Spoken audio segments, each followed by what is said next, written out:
प्रकृतेः क्रियामाणानि गुणैः कर्माणि सर्वशः अहंकार विमूढ़ात्मा कर्ताहम इति मन्यते। इस श्लोक का अर्थ यह है कि संसार की सभी गतिविधियों को प्रकृति के गुणों द्वारा किया जाता है, लेकिन अज्ञान में आत्मा शरीर के साथ झूठी पहचान से बहकती है, खुद को कर्ता मानने लगती है। यहां भगवान श्री कृष्ण अर्जुन को समझा रहे हैं कि संसार के सभी कर्म प्रकृति द्वारा पहले से तय हैं। कौन क्या करेगा, कैसे करेगा, यह प्रारब्ध में बहुत पहले लिखा जा चुका है। ऐसे में जब आत्मा को लगता है कि यह सब उसके द्वारा हो रहा है, तब वो अहंकार से ग्रस्त हो जाती है, जबकि यह अज्ञानता की निशानी है। हम जीवन में क्या करते हैं, क्या नहीं, इसके प्रति सजग होने और अहंकारी होने में बहुत फर्क है। अपने कर्म के प्रति सजग होना हमें सफलता और शांति देता है, लेकिन उसके प्रति अभिमान या अहंकारी होना हमें दुख देता है, अपमानित भी करवाता है। यह जीवन का ऐसा सच है जो यदि हम समय रहते समझ लें तो कई दुखों से बच सकते हैं। प्रकृति से हम इसके अनेक उदाहरण सीख सकते हैं। जितना ज्यादा फलों से भरा पेड़ होगा, उसकी टहनियां उतनी ही झुकी होंगी। विनम्रता सबसे बड़ा गुण है, यह हमें सही मायनों में इंसान बनाती है। क्रोधात् भवति सम्मोहः, सम्मोहात् स्मृति विभ्रमः, स्मृति भ्रंशात् बुद्धिनाशो, बुद्धिनाशात् प्रणश्यति। यह गीता के दूसरे अध्याय का 63वां श्लोक है, जिसका अर्थ है क्रोध से मनुष्य की मति यानी बुद्धि मारी जाती है, मतलब वो मूढ़ हो जाती है, धीमी हो जाती है। इससे याददाश्त नष्ट हो जाती है। याददाश्त नष्ट हो जाने से मनुष्य की बुद्धि नष्ट हो जाती है, और बुद्धि का नाश हो जाने पर मनुष्य खुद अपना ही नाश कर बैठता है।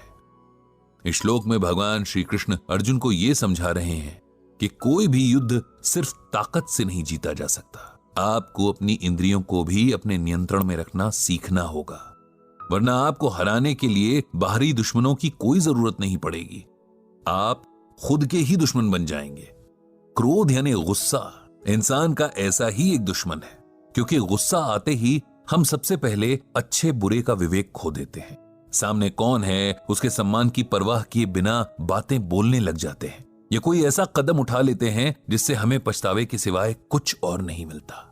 क्रोध बड़े से बड़े वीरों के बल को भी एक पल में समाप्त कर देता है, बड़े बड़े ज्ञानियों के ज्ञान को खत्म कर देता है, और जीवन भर के कमाए पुण्य और सम्मान को एक पल में चकनाचूर कर देता है। इसीलिए सबसे पहले अपने क्रोध को जीतना सीखो, तभी जिंदगी की बाकी लड़ाइयां जीत पाओगे। हतो व प्राप्स्यसि स्वर्गम जित्वा व भोक्ष्यसे महिम, तस्मात् उत्तिष्ठ कौन्तेय युद्धाय कृत निश्चयः। यह श्लोक गीता के दूसरे अध्याय से लिया गया है। इसका अर्थ है कि हे अर्जुन, यदि तुम युद्ध में वीर गति को प्राप्त होते हो तो तुम्हें स्वर्ग मिलेगा, और यदि विजयी होते हो तो धरती का सुख पाओगे। इसीलिए उठो हे कौन्तेय और निश्चय करके युद्ध करो। अर्जुन भी तुम्हारी तरह संदेह की स्थिति में थे कि क्या करें।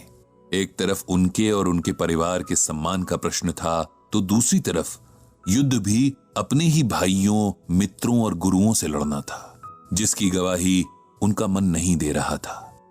तब भगवान कृष्ण ने उन्हें समझाया कि धर्म युद्ध में एक पक्ष को चुनना ही पड़ेगा, क्योंकि एक समय के बाद अन्याय के प्रति चुप रहना समझदारी नहीं, कायरता कहलाता है। मैं तुम्हें यह श्लोक सुनाकर किसी के प्रति हिंसा के लिए नहीं उकसा रहा हूं, बल्कि श्लोक के जरिए दिए गए संदेश के भाव को समझाने की कोशिश कर रहा हूं। युद्ध हमेशा हथियारों से नहीं लड़े जाते हैं, और अगर जरूरत पड़े भी तो हथियार की जगह अपनी बुद्धि और दूसरी क्षमताओं का इस्तेमाल किया जाता है। डर कर चुपचाप अन्याय सहने से कहीं ज्यादा अच्छा है न्याय के लिए लड़ते हुए हार जाना। तुम्हारे पास तुम्हारी शिक्षा ही वो हथियार है जिससे तुम अपने परिवार के प्रति हुए अन्याय का बदला ले सकते हो। इससे तुम अपना आत्मसम्मान भी बचा लोगे और अपनी मां के प्रति अपनी जिम्मेदारी का पालन भी कर पाओगे।